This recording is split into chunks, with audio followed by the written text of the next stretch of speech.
Namaste, everyone, and welcome back to the next episode of the EkaShri Schools of Yoga podcast. So we've taken, it's been a while since we've come back to the podcast, but we hope you all will be tuned in to listen.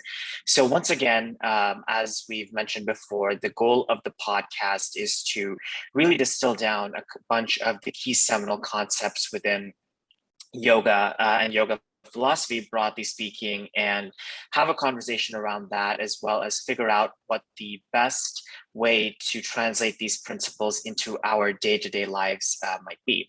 And so if you do have any suggestions on topics you'd like to see covered, feel free to raise them to myself or Shriram ji, and we'll definitely try to accommodate over the course of the next set of podcast sessions. So today's topic, we're going to be covering the concept of Sankhya. So Shriram ji, thanks again for being here today. And maybe why don't we just start at the very beginning? What does the word Sankhya actually mean, first of all, in Sanskrit, and then from there, maybe the broader definition around what the term or the concept actually means?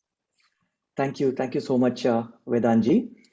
So Sankhya is a very important topic, especially for students of yoga, because Sankhya is the foundation for yoga. So we can think of Sankhya as the theory and the yoga as the practice. So the discipline of yoga is the practical side of Sankhya, and Sankhya is the theoretical side of yoga. So what is Sankhya? And before we get into that, so one more thing I will mention is when we read the classic yoga texts, such as the Patanjali's Yoga Sutras, there it is understood or it is expected that the student is familiar with the teachings of Sankhya. For example, when we read the Patanjali's Yoga Sutras, he uses many of the words that are borrowed from the Sankhya philosophy. So Patanjali assumes that the reader already knows the basic tenets of Sankhya philosophy. So having laid this foundation, so let us answer the question, what is Sankhya? The word Sankhya can be thought of as made up of two components, Samyak Khyayate. Samyak Khyayate. Samyak means correct or excellent. Khyayate means to perceive or to understand, to behold. So how do we behold the world? How do we perceive the world? How do we understand the world? How do we understand the self? How do I understand the body? So the perspective with which we participate in the world. So that is Khyayate. So Samyak Khyayate. In fact, the full definition of Sankhya goes like Samyak Khyayate Prakashyate Vastu Tattvam Anaya iti Sankhya. So the complete definition is Samyak Khyayate means correct understanding or excellent understanding, the truth, understanding of the truth of who am I and what is the world, etc. Prakashyate, that means with crystal clear mind, we are able to understand it without any confusion. It is crystal clear. So Samyak Khyayate Prakashyate Vastu Tattvam Anaya iti. Vastu Tattva means Tattva means the essence or the building blocks of the universe.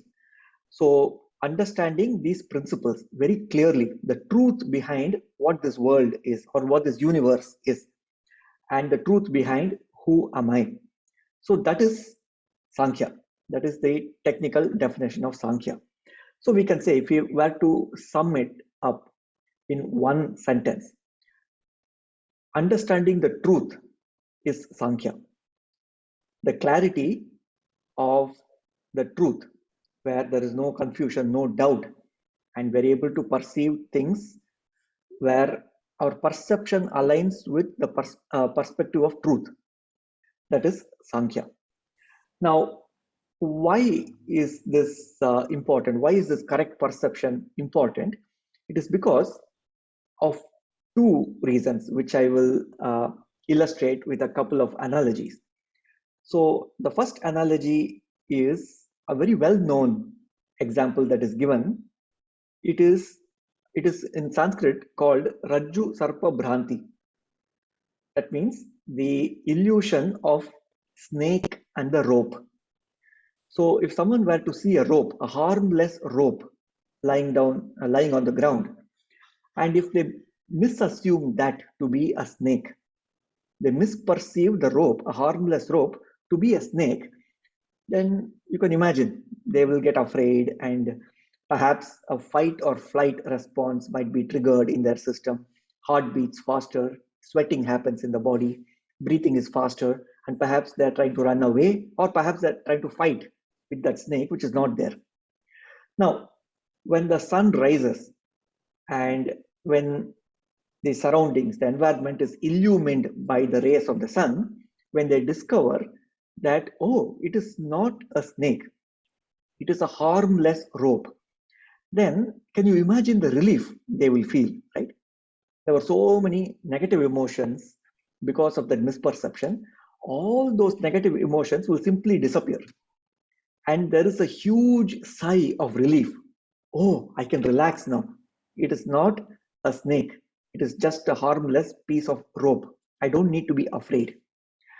So what this example shows is the way we perceive things has a huge impact. It decides how we respond to the world. Is our response a positive emotion or a negative emotion?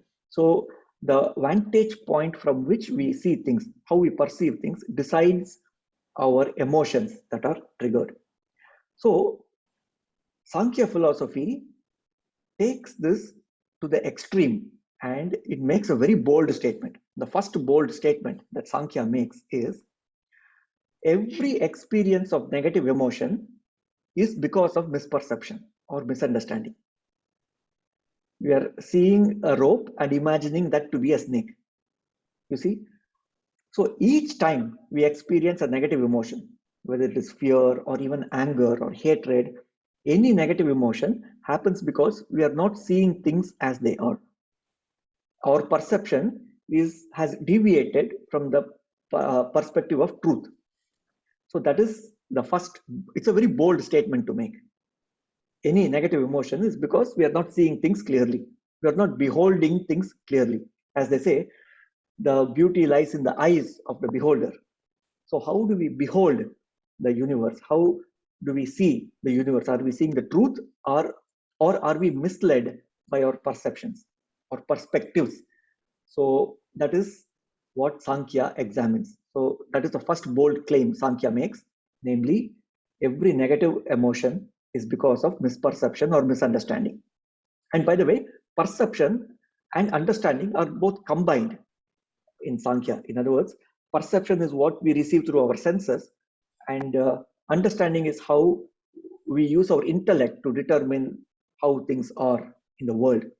So according to Sankhya, both are one and the same. The intellect is nothing but an extension of our senses.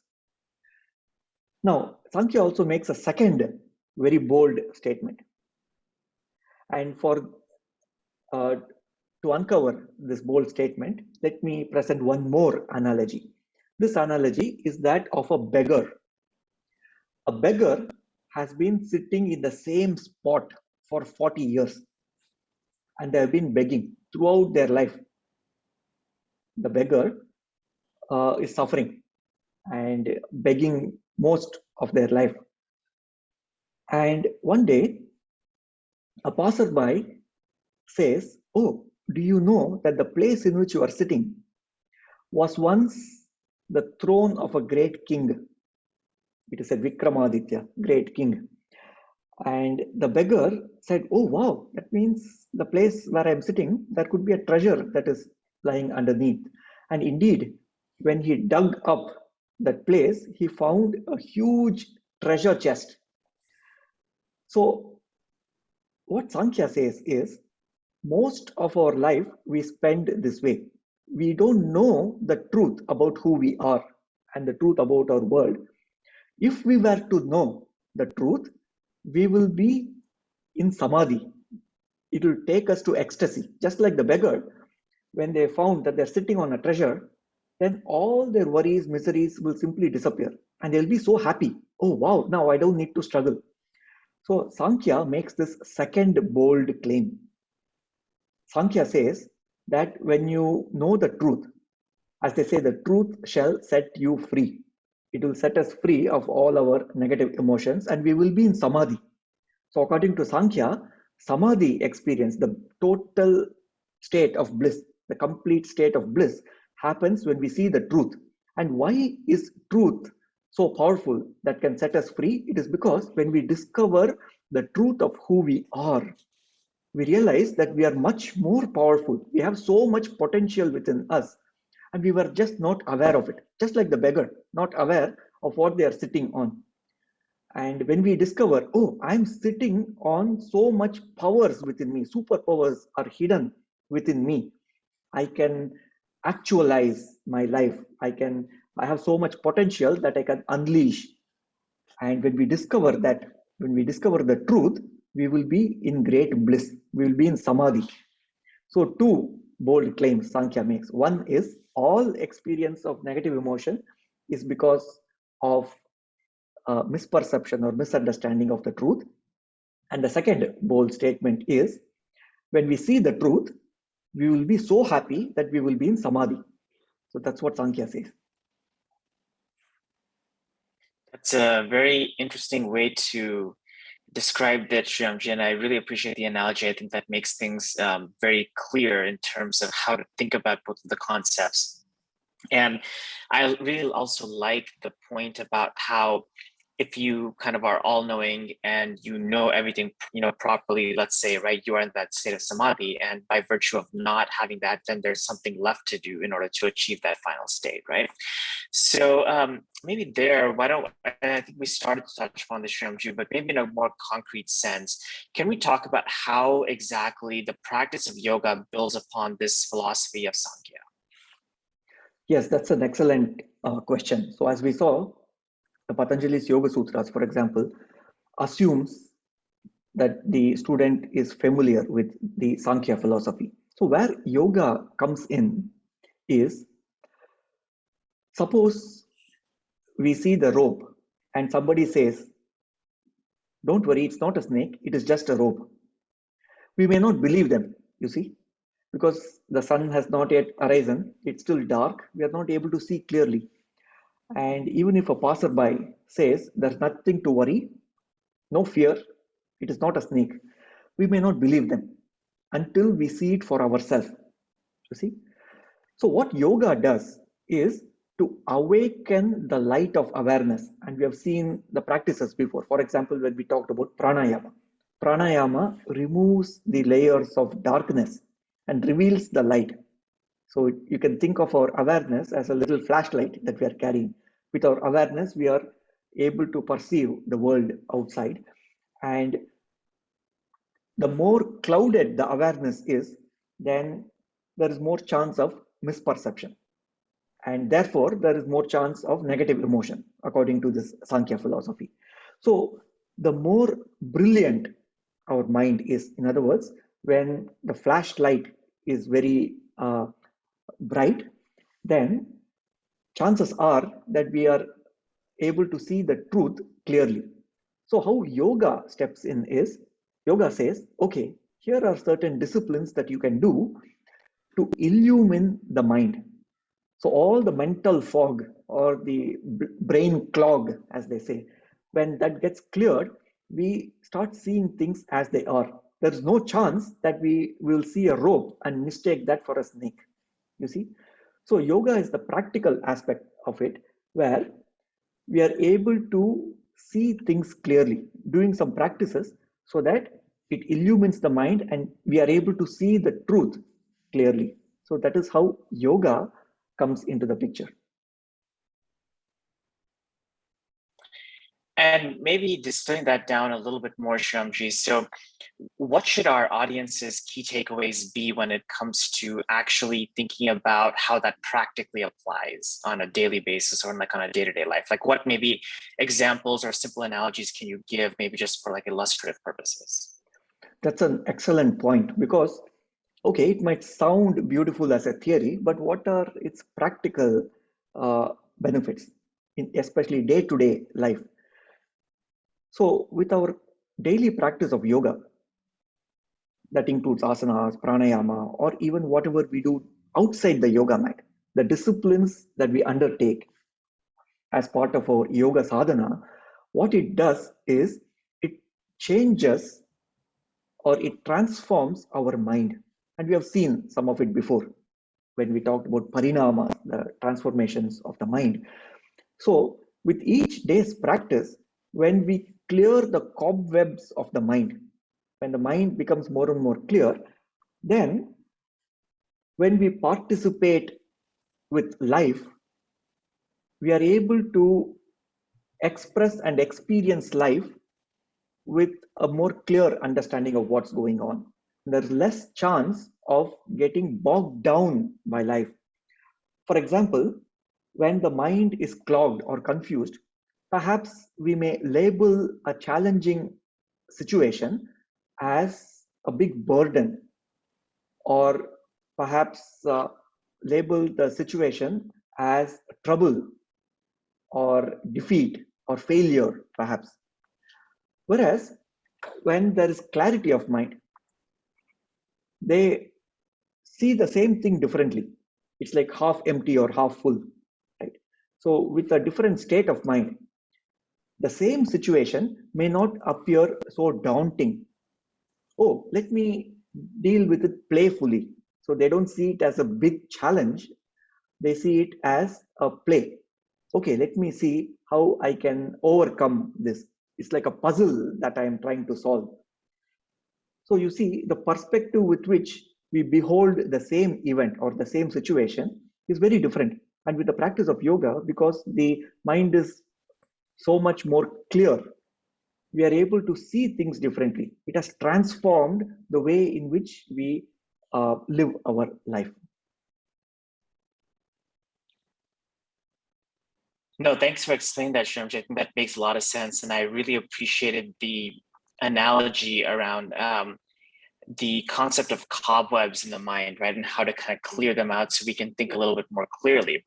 So no, that makes sense. And I think, more than anything, maybe there's not specific instances per se, but this is more so like a medium or a way to approach clear thinking, clarity, rational thought processes, etc., in a way where that makes sense, such that you can kind of have the best clarity when it comes to making decisions or living your life, as opposed to the normal day-to-day wear and tear you're going to have when it comes to the different kind of mental blocks and stuff that you will ultimately experience throughout life. So no, that makes a lot of sense. In fact, to add to that point, yeah. We experience the world through our mind. In fact, we can think of the mind as the lens through which we see the outside. Whatever we see outside has to be reflected on the screen of the mind.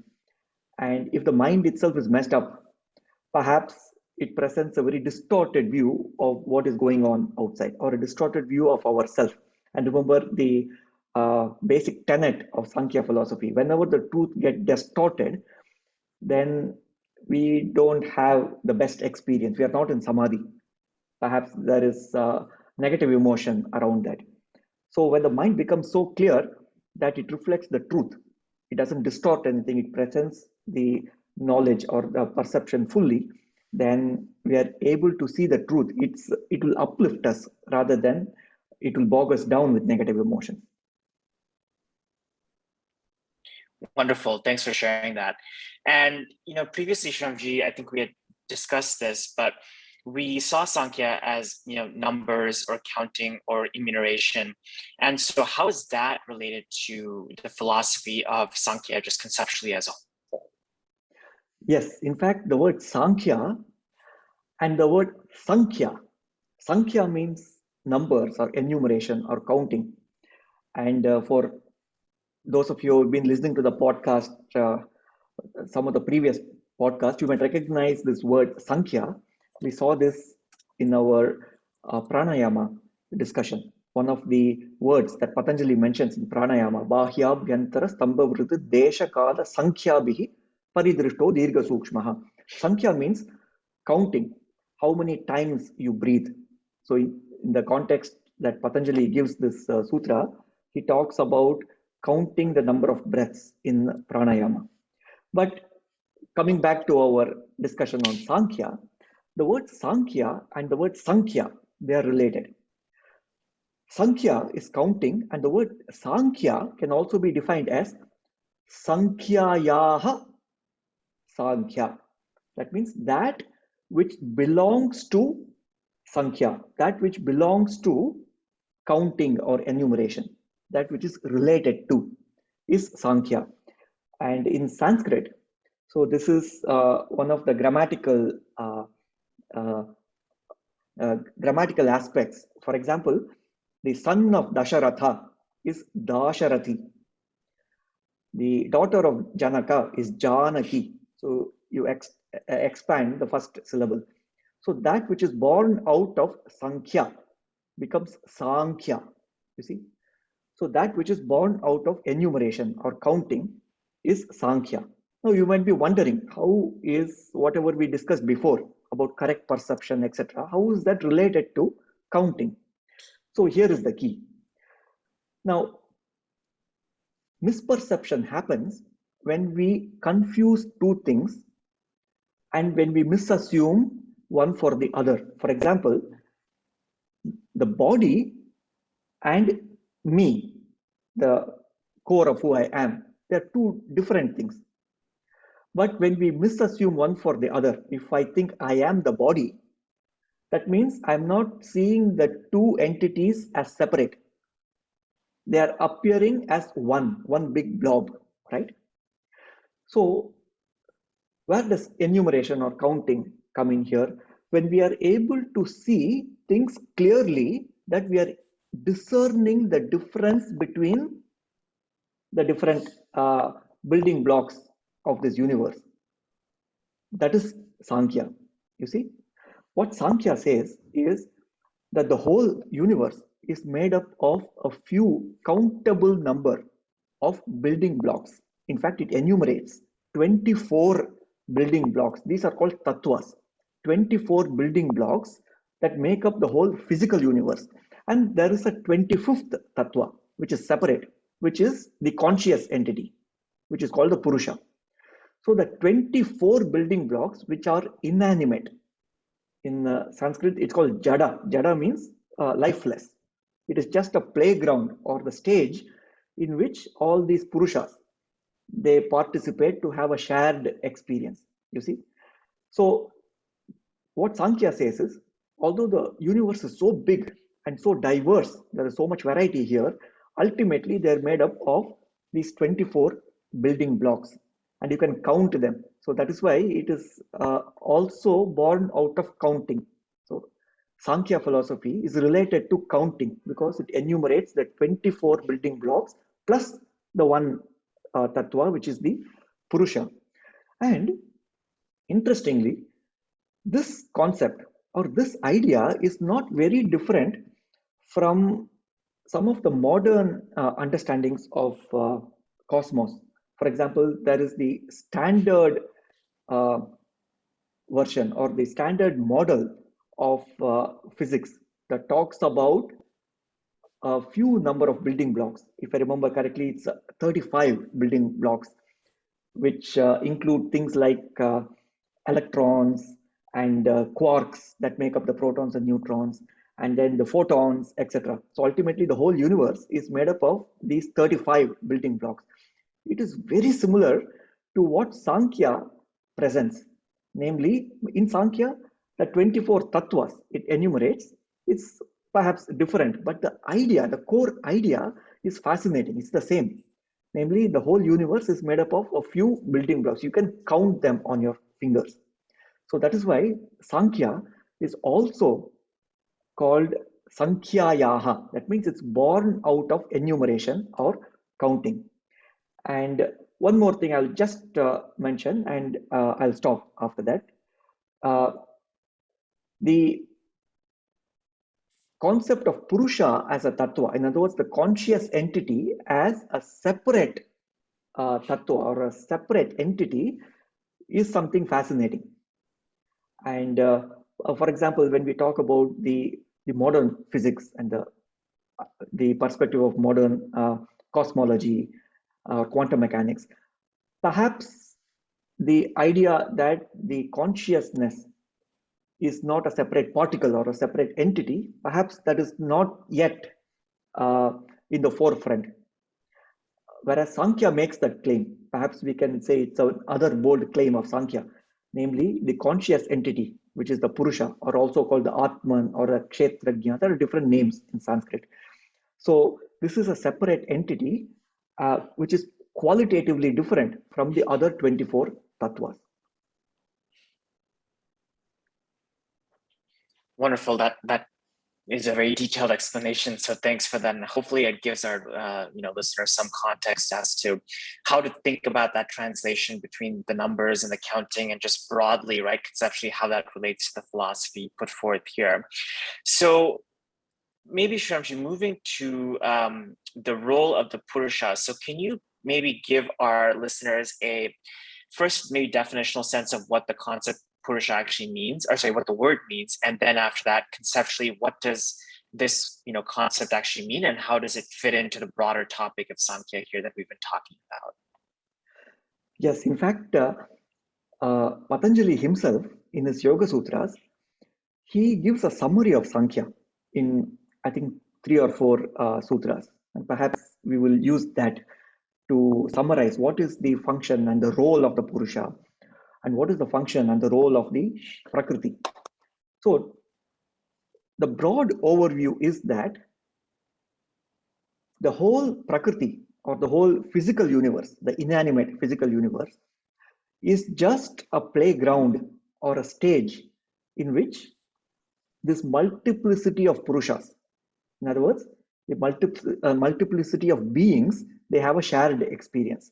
So according to Sankhya, the whole universe is just one big entity, the Prakriti, in which there are a large number of these Purushas that are having a shared experience. So interestingly, Sankhya does not talk about oneness, doesn't say that all the Purushas are one. It says that all the Purushas are unique, they're individuated, they're not one, they're separate, but they are similar or identical in the sense that, to give an analogy, suppose we go to a grocery store, and then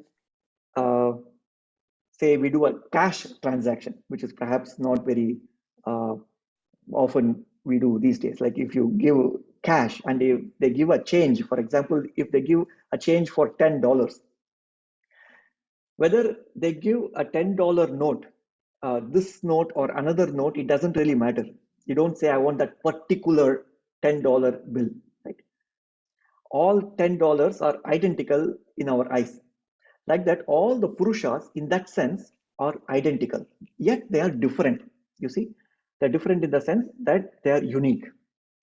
Now, having said that, so let us come back to the question of what is the role of the Purusha, what is the role of the Prakriti. So Patanjali says in the Yoga Sutras, to summarize the role of the Purusha, he says, Drashta Drishimatraha Shuddhopi Pratyaya Anupashyaha. What it means is, Drashta is another name for Purusha. So let us see what these words mean. They refer to the same thing. Purusha means Purasya Ishaha. Pura means city. And here it refers to this body in which this conscious entity is sitting. You see, it is housed in this body. So Purasya Ishaha, the Lord of this city. That's what the word Purusha literally means. So the entity that is housed in this body is called Purusha. The conscious entity that is housed in this body is Purusha. Now, another name for Purusha is Drashta. Drashta means seer, the one who sees, who experiences. It is because of this conscious entity who consumes all these experiences from outside, seeing these experiences from outside. And remember, all this scenery takes place in the screen of the mind. And in that screen, this Purusha is watching. The Purusha is watching that screen. It is like somebody is watching a Super Bowl game. They're watching the screen of the TV. They're not sitting in the actual field where the game is going on. So like that, the screen of the mind, this Purusha or this Drashta, the seer, is simply watching. So Drashta Drishimatraha, Patanjali says. That means this seer or this Purusha, the only thing the Purusha does is to see. And what does the Purusha see? The screen of the mind, which is called the Pratyaya. We have seen this word before. Pratyaya. Pratyaya means the scene that is presented in the screen of the mind. So the only thing the Purusha does is to constantly see the scenery that is present in the mind, and it does it again and again. Pratyaya anupashyaha. Anupashyaha means pashyati means to see, and anupashyaha means again and again seeing. So that's what the Purusha does. You can say that the Purusha is a witnessing entity. It just sees. So it doesn't get affected by what is happening in the scenery. That is the important point here. So whatever happens in the Super Bowl game, or if you're watching a movie, for example, when there's a war going on in the movie, the Purusha, the person who's watching the movie, does not get affected. So the Purusha does not get tainted by what is happening in the realm of the Prakriti, including the body. Whatever happens to the body does not touch the person who is seeing the scenery. So that is what Purusha does. So what is the role of the Prakriti now? Where does Prakriti come in? Patanjali gives the reason d'etre. In other words, why does it exist? And he says, Prakasha Kriya Sthiti Sheelam Bhuta Indriyatmakam Bhoga Apavargartam Drishyam. That's a sutra. And what it means is, this Prakriti is made up of all these bhuta, in other words, the elements, the solid material, the water, the air, the ether, etc. It is made up of all these building blocks, the tattvas, as we saw before. And it exists for two reasons. The Prakriti has two reasons that is exists. Two functions. One is bhoga. Bhoga means continued experiences in the material realm. An experience after another, constant stream of experiences. And then the second is apavarga. Apavarga means transcendence. Transcendence. In other words, in yoga, we can think of as the kaivalya, where we achieve the self-realization and we are completely free of all the entanglements and all the negative emotions. They don't touch us anymore. You see? In other words, the summary of this is the Prakriti can be used for ordinary, like we can say mundane experiences, or it can also be used as a way of transcendence. How do I use the body? Do I use the body for just eating and sleeping? Or do I use the body as a vehicle that will assist me in attaining samadhi? You see? So that is the role that Prakriti plays. And similarly, in the Bhagavad Gita also, the role of the Purusha and the Prakriti is given. And so Krishna says in the Bhagavad Gita, the role of the Prakriti, Karya Karana Kartrutve Hetuhu Prakriti Ruchyate. That means Prakriti is the realm where cause and effect happen. Karya Karana Kartrutve. In fact, cause, effect, and the agent of action, Kartrutvam. So cause, effect, and the agent of action, all that exists in the realm of the Prakriti. Whereas the Purusha Sukhadukkhanam hetuhu Prakriti ruchyate. Purusha Sukhadukkhanam.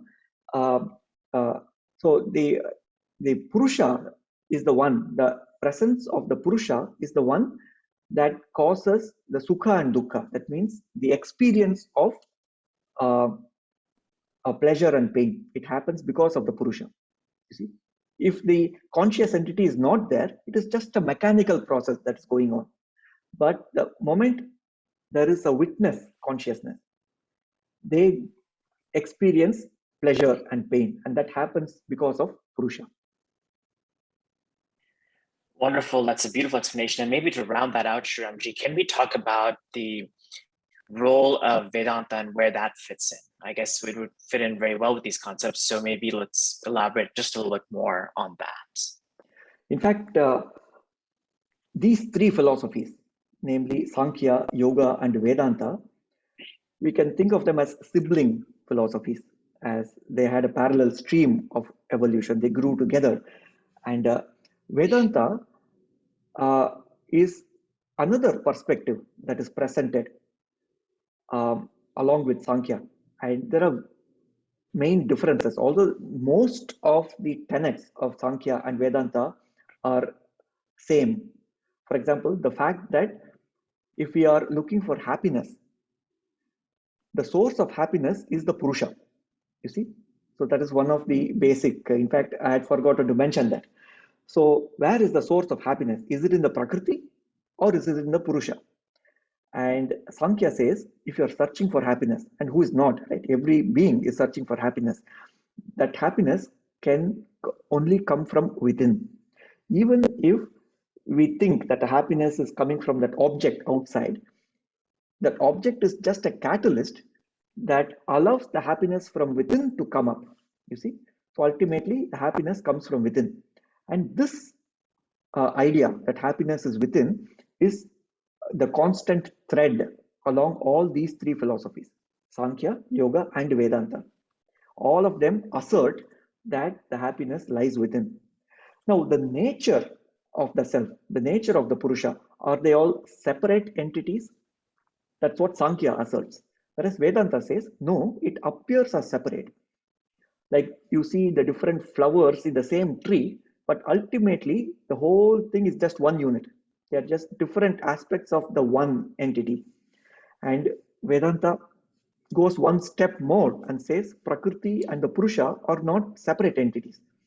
Prakriti is just an appearance of that one entity. And there's a name in the Vedanta that is given called Brahman. Brahman. So those are some of the commonalities and differences between the sibling philosophies. Maybe in one of the later podcasts, we can go into it. So these are the main ideas behind Sankhya, Yoga, and Vedanta. And let me also mention one more thing. So when we talked about the Purusha, we saw that the Purusha is a seer. That means a witnessing entity, constantly watching. It is important to mention that the Purusha is not just a passive spectator. Purusha is not just sitting lazily watching the scenery that is presented in the Prakriti. In fact, Patanjali says that the reason why the Prakriti exists is because of the Purusha. Tadarthayeva drishyasya atma, Patanjali says. It is for the sake of the Purusha that the whole physical universe exists in the first place. Now, does that mean that the Purusha is a lazy, simply passive entity, passive spectator? The answer is no. In fact, there is a very beautiful verse in the Bhagavad Gita that clarifies this principle. It says, it gives the analogy of the sun. The mere presence of the sun is so far away, yet its mere presence spurs activity in this planet. Like that, the mere presence of the Purusha in this body spurs all the activities, the physiological processes in this body. You see, the moment the life in us, the Purusha, exits this body at the moment of death, all the physiological processes in the body come to a grinding halt. You see, so the Purusha is not just a passive entity, its presence powers this engine called the Prakriti. Its presence is what creates all these activities in the Prakriti. So Purusha, just with its mere presence, can make things happen. And Purusha and Prakriti, when they work together, what happens is this energy that is created by the presence of the Purusha can be channelized, can be directed, and so forth. So that is the principle that we see in Sankhya and in Yoga. And I think that's a wonderful note to end on, Shriramji. I think as with everything, right, we see in the concept of just, yoga and yoga philosophy more broadly, right? Everything is, despite the focus on relaxation, despite the focus on these more, I guess, maybe less active is what you would typically think at the surface level. The reality of it is that they're not necessarily passive processes like you mean, but we're still internalizing everything and kind of going through the understanding and contemplating and reflecting. So you could maybe switch it so that, it's much more mentally active as opposed to physically active, but nevertheless, like with everything, this qualifies as well. And it's an active process, not a passive process. So maybe, Shriramji, maybe I'll turn it over to you for one last thing, which would just be, so if we were to summarize this discussion for our listeners, what would you say maybe the key one or two takeaways are that they should think about just going forward on the concept of Sankhya, like everything that we've covered? What would you say the key one or two punchlines are, just so it's, kind of clear for everyone what, the key takeaways here should be? Yes, in fact, the bold claims that Sankhya makes, perhaps it's a good place to again revisit them and to bring this to a close. So Sankhya's first bold claim is that when we don't see the truth, that is the root cause of the negative emotions and negative experiences in life. When we don't see things as they are, that creates negative experiences or suffering. All suffering is because of mistaken perception and misunderstanding. And the whole pursuit in Sankhya is to seek the truth. And when we see the truth, it will make us happy. In other words, truth shall set us free. So that is the bold claim, the second bold claim that Sankhya makes. And this is a very fascinating study. When we go deep into the study of Sankhya, there are so many amazing revelations that we come across. And in my own experience, I've had so many wow experiences. Wow, this is such an amazing insight that I could never have thought about myself. So, in order to stumble upon this nugget of truth, it really requires a profound state of mind to come to that understanding, like what we could say genius thinking. And so it's a very fascinating study, the study of Sankhya. And I'll also mention that the science of Ayurveda is also built upon the foundations of Sankhya. So when we talk about how can we bring exuberant health in the body and wellness in the mind, and when we talk about the prakriti that makes up the body, and the vikriti, which is the change that happens in the realm of the body that has deviated from the true nature of things. So how can we bridge that gap? And that is what Ayurveda is concerned about, how to bring life, the science of life, and it is built upon Sankhya as well. Wonderful. So maybe with that, Shriramji, we'll go ahead and conclude for today. So thank you, once again for taking the time to really, really nicely and vividly walk through the concept of Sankhya, and I think more broadly how we can think about what the various different components are and how to think about applying that to our daily lives. So hopefully our listeners will take something away from this. But thank you again, Shriramji, and thank you to our listeners once again for just listening to this episode of the podcast. Thank you so much. Thank you. Vedant. Namaste.